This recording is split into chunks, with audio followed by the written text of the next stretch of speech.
Hello guys, welcome to my YouTube channel. Today I'm going to react on an Oromo song. So let's get started.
Sanyi gota, yo tu kalole sa gola chubeku, matu tu kani tu la nuraeku.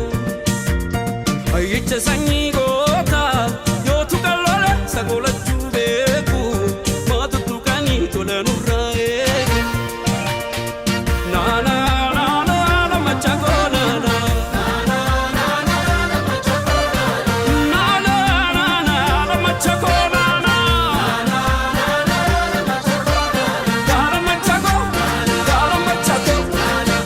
Farda, gala machato, yo gale tola, gala machato.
So guys, after watching this music,